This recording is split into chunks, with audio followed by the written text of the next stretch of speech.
예배 오신 여러분들을 주님의 이름으로 환영합니다. 그럼 한 주간 잘 지내셨죠? 유튜브로 예배 드리는 분들 이제 유튜브로 드리는 것들이 이제 그만하시고 이제 현장 예배로 오시면 좋겠습니다. 코로나가 아직은 많이 위협적이긴 하지만 그래도 이제 정점도 찍은 것 같고요. 또 이제 너무 많이 걸리고 너무 많이 또 낳고 이러다 보니까 약간 좀 무뎌진 것도 있는 것 같기도 합니다만은, 그렇지만 최대한 조심스럽게 안전하게, 그러나 또 최대한 함께 현장에서 예배드릴 수 있으면 정말 좋겠습니다. 여러분들 정말 보고 싶고요. 예배를 시작한 지 벌써 이제 석 달이 끝나가는데 한 번도 못 본 분들이 많아서, 유튜브에는 그래도 꼭 보시는 분들이 계신데 한 번도 못 본 분들이 많아서 이제 얼굴을 함께 마주하고 예배할 수 있으면 정말 좋겠다는 생각이 듭니다. 우리 오늘 말씀을 함께 보죠. 오늘은 에서 9장 1절부터 4절 말씀을 가지고요, 인생의 디데이라는 제목으로 말씀을 함께 나누려고 합니다.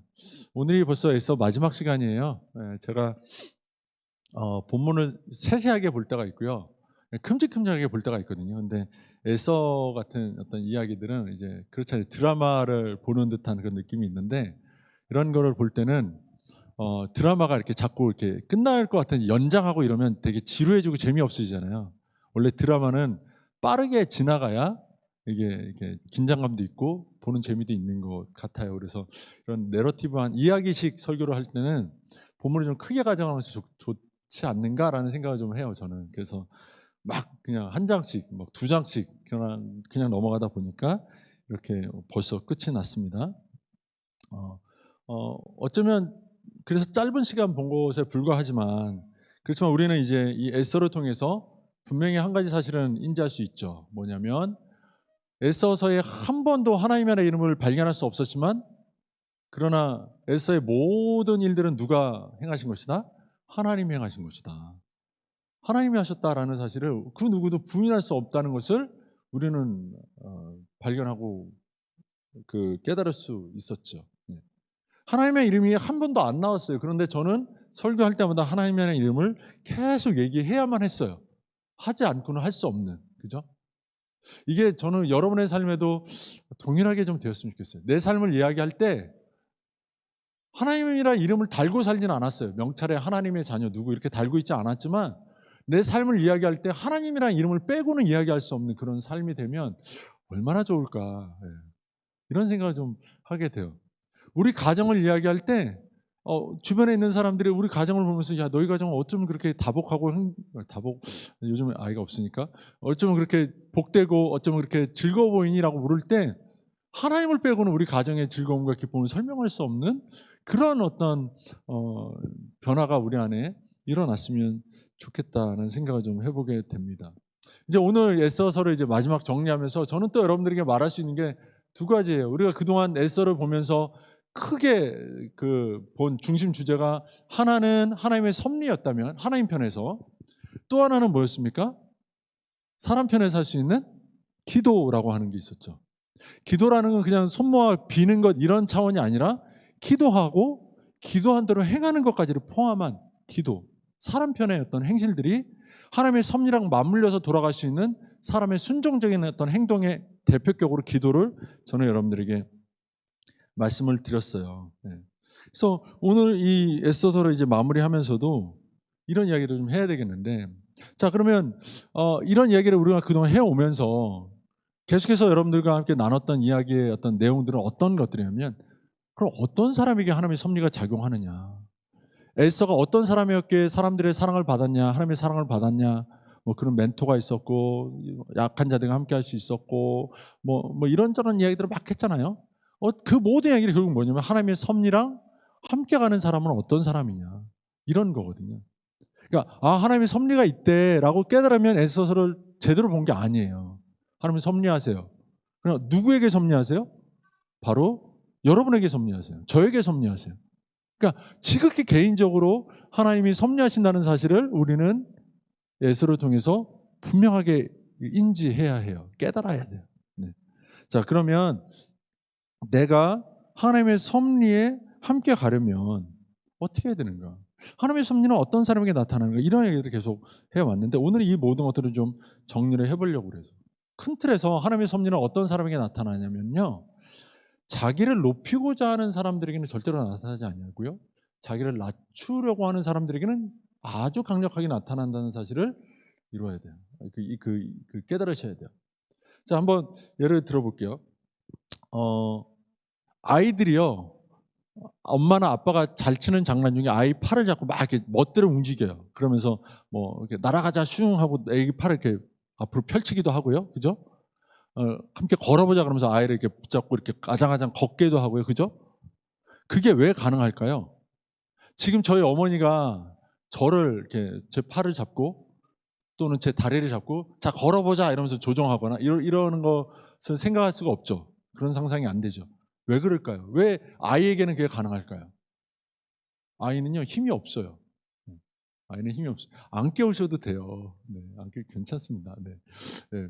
우리 여기 예배 때는요 편안하게 그냥 예배 드리시면 됩니다. 네, 늘 말씀드리는 거지만 부부 생활함에 있어서 피곤하신 분들은 여기서 푹 주무셔도 됩니다. 네.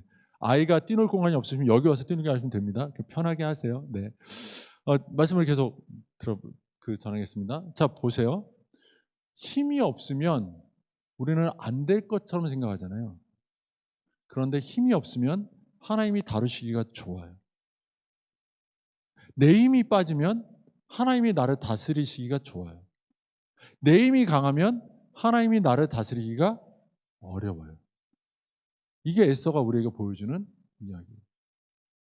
자 보세요. 에서는 포로로 끌려간 민족이에요. 유대 민족의 여인이죠.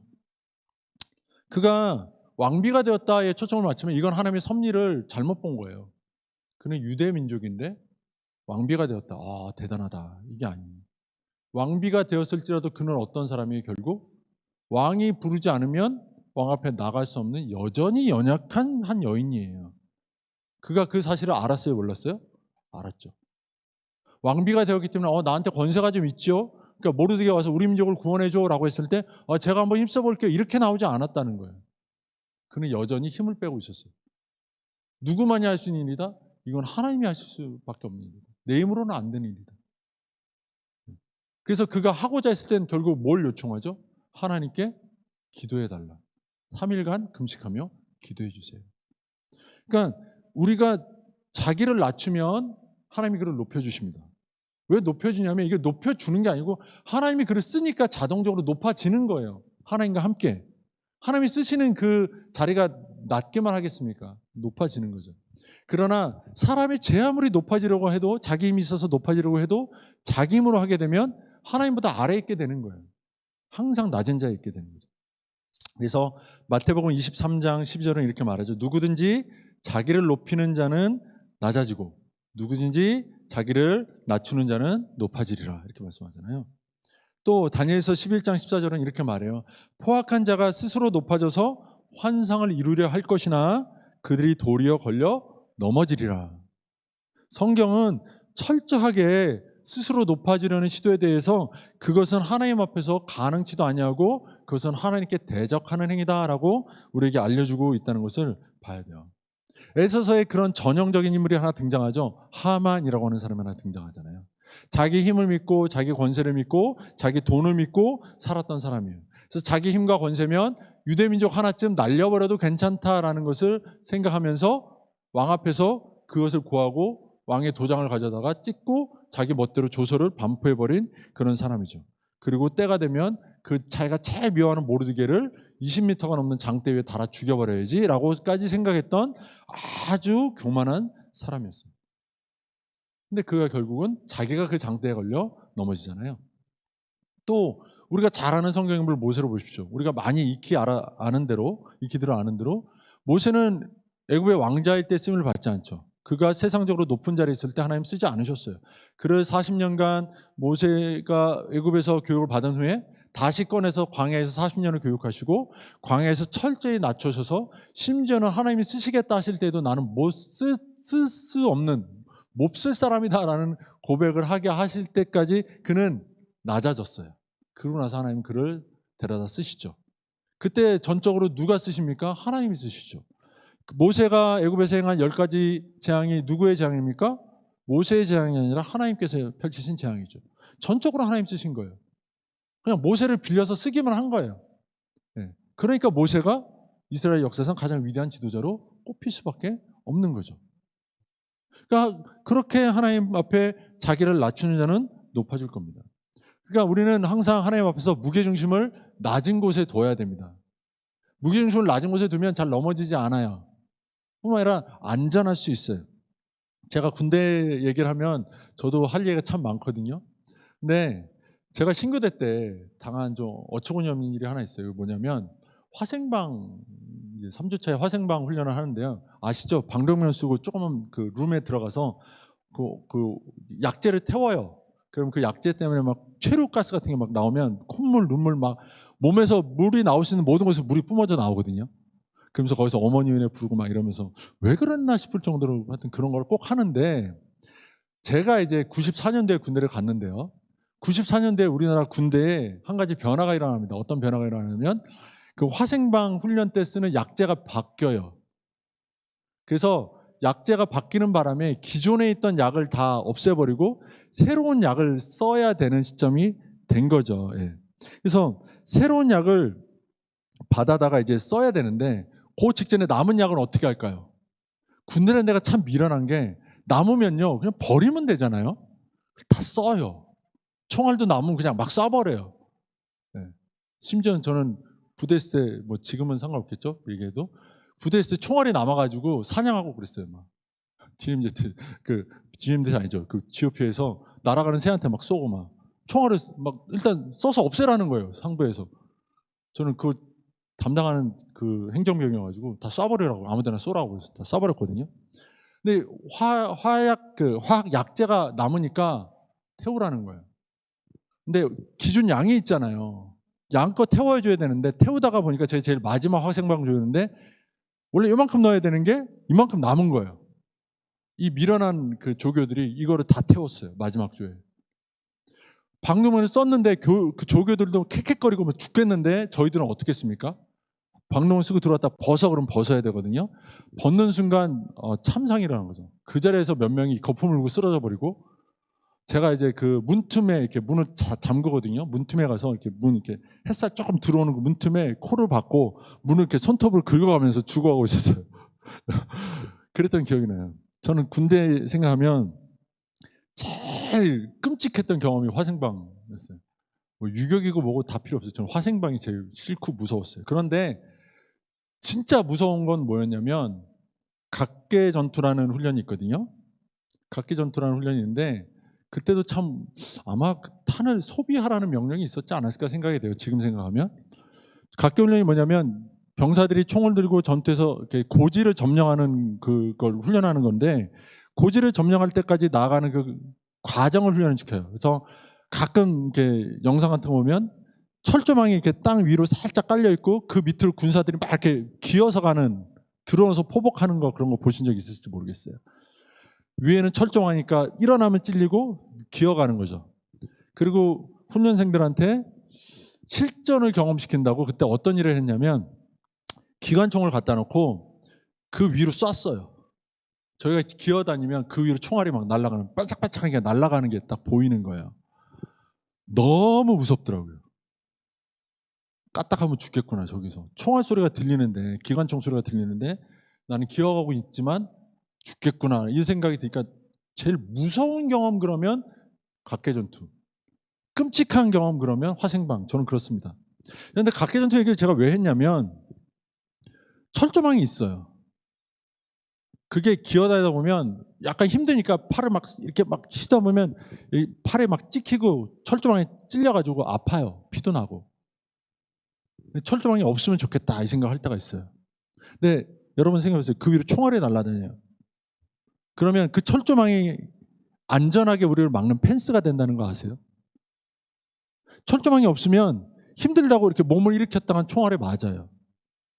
여러분, 우리가 이 땅을 살아갈 때 마치 그렇게 진흙탕을 기어가는 듯한 삶을 살 때가 있어요. 왜 그럴까? 하나님 그렇게 묻죠. 하나님, 저는 왜 이런 삶을 살아요? 왜 이렇게 힘들게 살아요?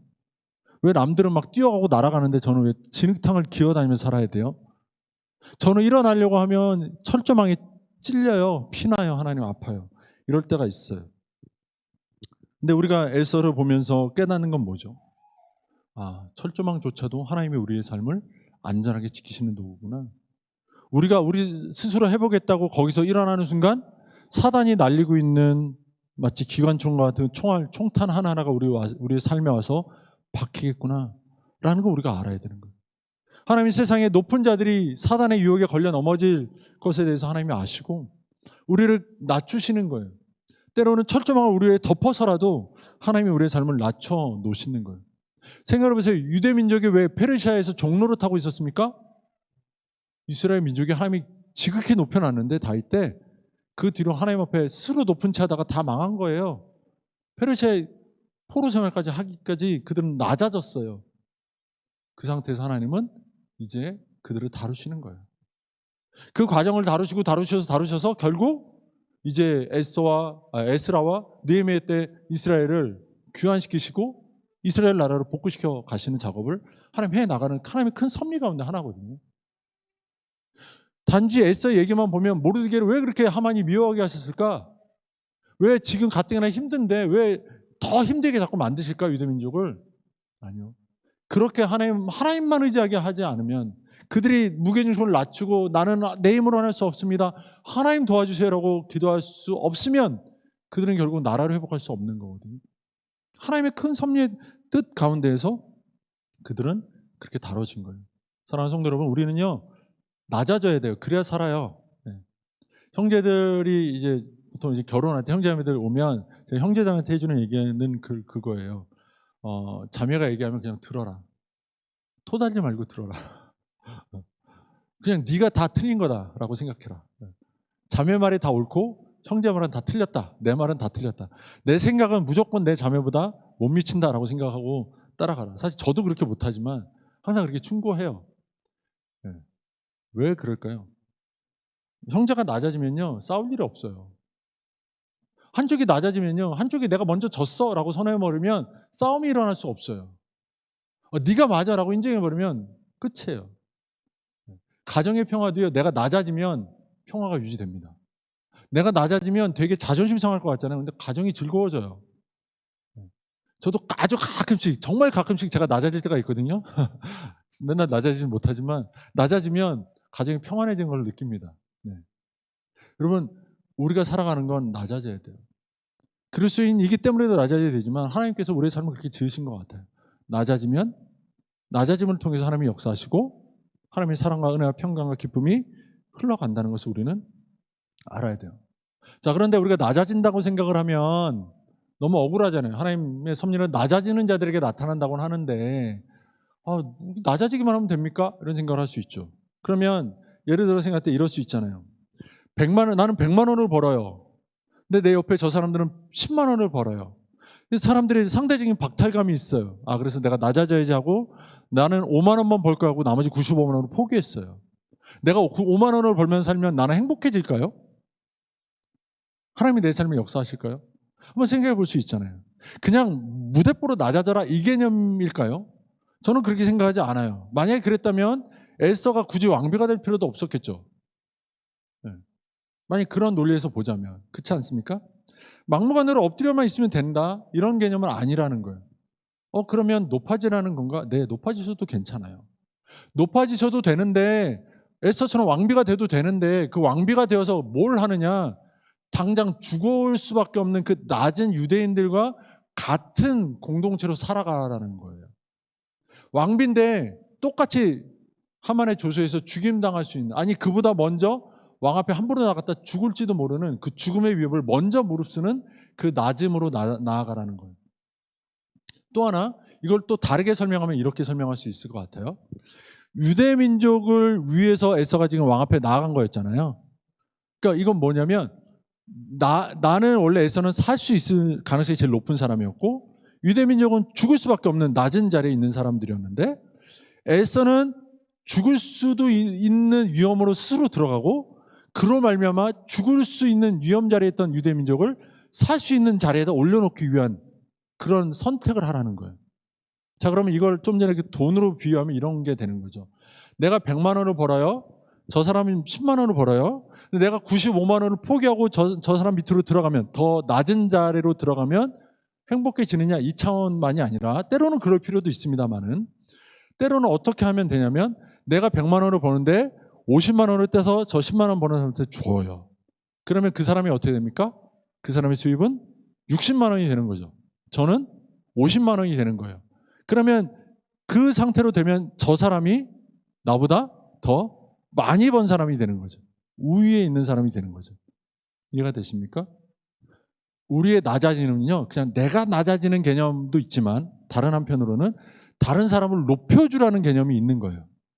이해가 되세요? 그러니까 부부간에도 마찬가지예요.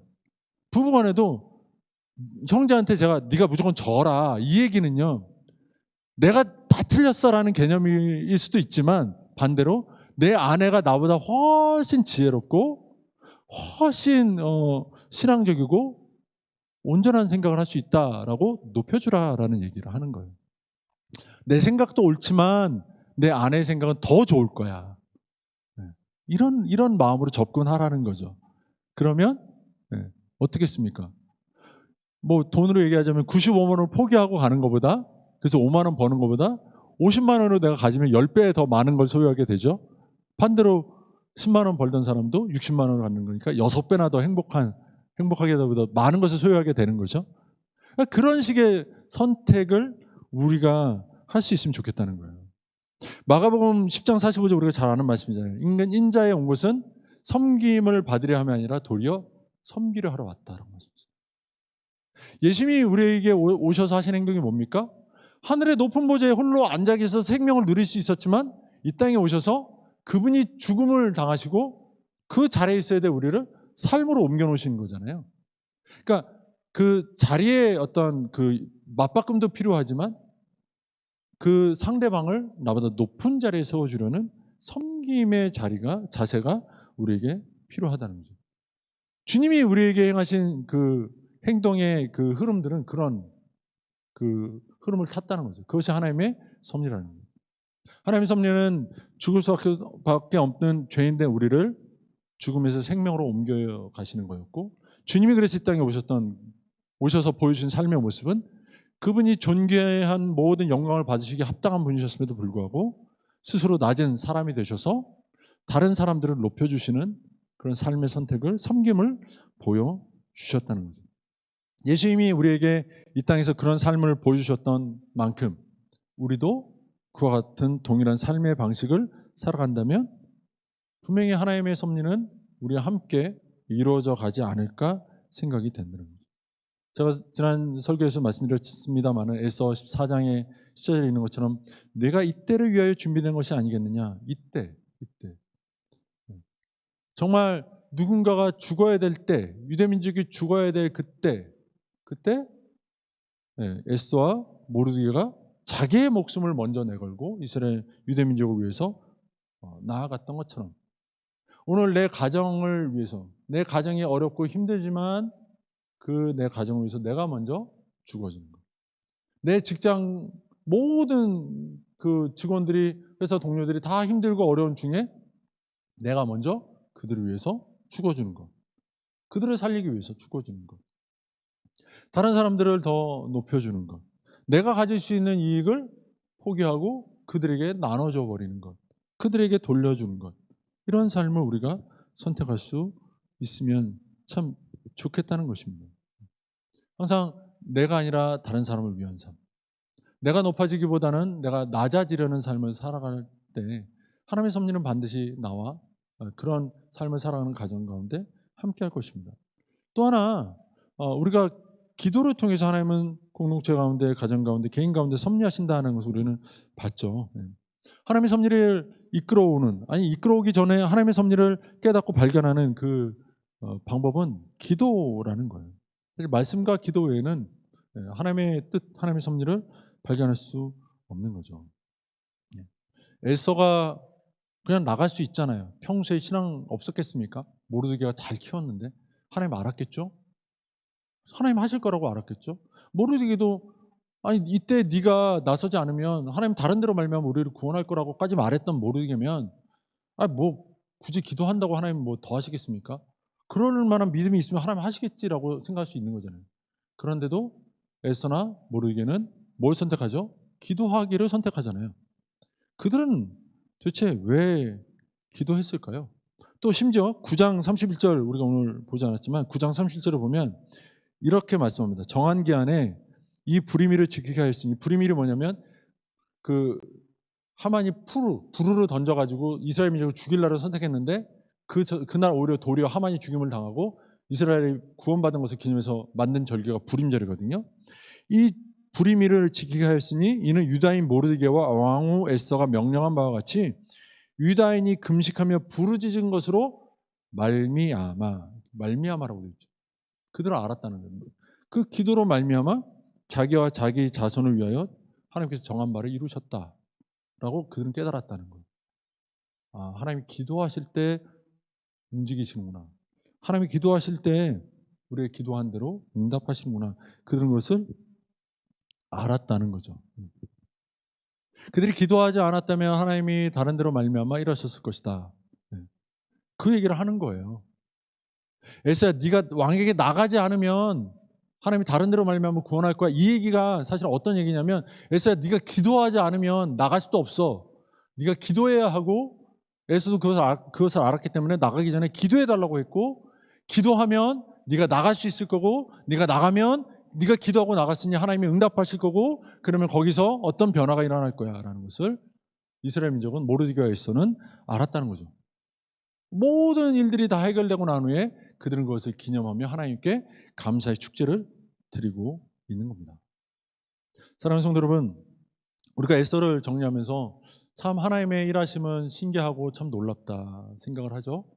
그 신기하고 놀라운 하나님의 섭리가 내 삶에도 있으면 좋겠다 생각하죠. 그렇다면 낮아지십시오. 하나님의 섭리가 이루어질 수 있을 만큼 완전히 하나님께서 내 삶을 움켜쥐고 다스려서 나갈 수 있을 만큼 힘을 빼고 낮아지십시오. 또 하나, 그 하나님이 나를 붙잡아 달라고, 나를 쓰시라고 하나님께 간구하고 매달리십시오. 그러면 하나님의 섭리는 일어납니다. 다만 하나님의 섭리가 진짜 일어날까라고 하는 의심이 들 때 있잖아요. 그때 이 이야기를 한번 좀 생각했으면 좋겠습니다. 제가 역사적인 사건 하나를 좀 말씀드릴까요? 노르망디 상륙작전이라는 그 아주 유명한 전쟁사에 길이 남을 만한 상륙작전이 한 번 있습니다. 우리나라에 인천 상륙작전이 있듯이 세계 2차 세계대전의 그 향방을 완전히 이제 결정지어버린 그런 사건이었는데요. 1944년 6월 7일에 연합군이 노르망디라는 그 해변가에 상륙작전을 펼칩니다. 이 상륙작전에 연합군이 성공함으로써 독일군은 이제 패배의 길로 완전히 들어서게 되죠. 근데 이 노르망디 상륙작전은 우리는 하나만 알고 있어요. 근데 원래 노르망디 상륙작전이 하나 더 있었다는 걸 많은 사람들은 알지 못합니다. 2년 전에 1942년에 연합군은 노르망디에서 한 번 이미 상륙작전을 펼쳤습니다.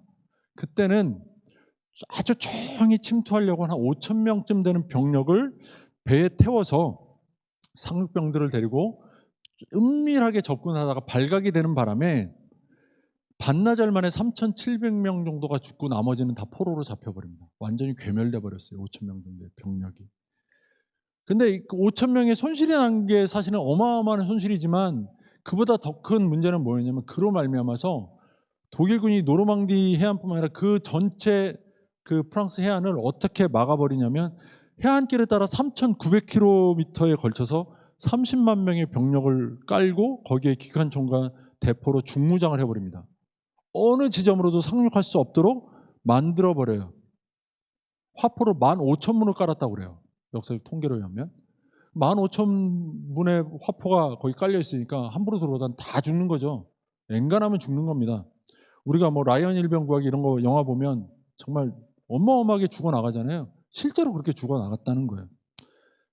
1942년에 노르망디 상륙작전이 실패했어요. 얼마나 상심이 됐을까요? 5천 명이 죽었는데. 그리고 그 해안이 완전히 봉쇄됐어요. 아, 전쟁에서 이제 상륙작전을 통한 지상 침략이 어려워지겠구나, 힘들겠구나라고 패배의식이 찾아올 수도 있잖아요. 다쳤구나, 어떻게 하지?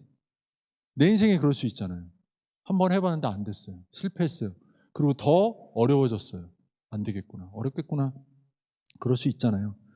그랬는데 연합군이 다시 한번 상륙작전을 감행하는 게 우리가 아는 1944년 6월 7일 그 상륙작전이에요. 이때는 5천 명이 가다가 다 죽었으니까 워낙에 또 진지 방어가 잘 돼 있으니까 어떻게 하냐면 배만 전투함만 5천 척을 끌고 가요. 5천 척의 전투함, 항공기 12,000대. 말이 됩니까? 12,000대. 네. 그리고 병력 수십만을 끌고 침투를 하게 되죠. 독일의 견고한 방어막에 많은 사상자를 냅니다. 그런데 결국 성공해요. 왜 그런 성공이 있었을까요? 역사적으로 보면 일반적으로는 이렇게 말할 수 있는 거예요. 1942년에 한 번의 실패가 준 교훈이 있었다. 압도적인 병력으로 침투하지 않으면 안 되는 것을 그들은 깨달았다. 이렇게 말할 수 있죠. 그러나 이것을 우리 삶에 대입하고 본다면 한 번 안 되고 두 번 안 돼요. 이스라엘 민족은 포로가 되어서 나라가 바뀌었는데 정권이 바뀌었는데도 여전히 포로예요. 에서가 왕비가 돼서 좀 나아질까 했더니 하만이 나와서 그들을 또 깔아뭉개요. 그들은 삶에서 승리라는 걸 경험할 수 없는 백성이었구나라고 생각할 만한 시점에 하나님이 다시 한번 하만을 통해서 큰 시련을 주신 거예요. 이거 이길 수 있겠냐? 물어보시는 거예요. 여기서 너희들이 구원받겠냐? 너희들이 이미 바벨론한테도 망했지? 아수르한테도 망했지? 또 왕권이 바뀌었는데 페르시아가 들어섰는데도 너희들은 안 되지? 그런 상황에 하나님이 너희들이 이제 다 죽어야 돼 라는 시험을 또 주신 거죠. 절망적이지 않아요? 그런데 하나님은 그 상황에서 무엇을 바라셨던 거냐면 나를 믿고 일어서라 라고 말씀하신 거죠. 내가 압도적인 힘으로 너희들을 이기게 해주겠다라고 말씀하신 거예요. 노르망디 상륙작전에 정말 많은 피해가 있었지만 웃지 못할 일들이 되게 많았다고 해요. 어떤 얘기가 있었냐면 그 세계 그 대전에 창설된 부대가 공수부대예요. 비행기 타고 낙하산 타고 떨어지는 부대 있잖아요. 그게 적 후방이 침투해서 앞뒤로 둘러싸고 교란하기 위한 부대인데요. 이 공수부대가 그때 막 어마어마하게 침투를 하는데 그때 워낙에 이제 그 대공화기, 그러니까 비행기를 떨어뜨리는 육지에서 쏘는 대포가 발달이 돼 있으니까 바람도 그날 너무 세가지고 비행기 조종사들이 무서워서 기술을 막 돌렸대요. 아무렇게나 떨어뜨려 버렸대요, 군인들을.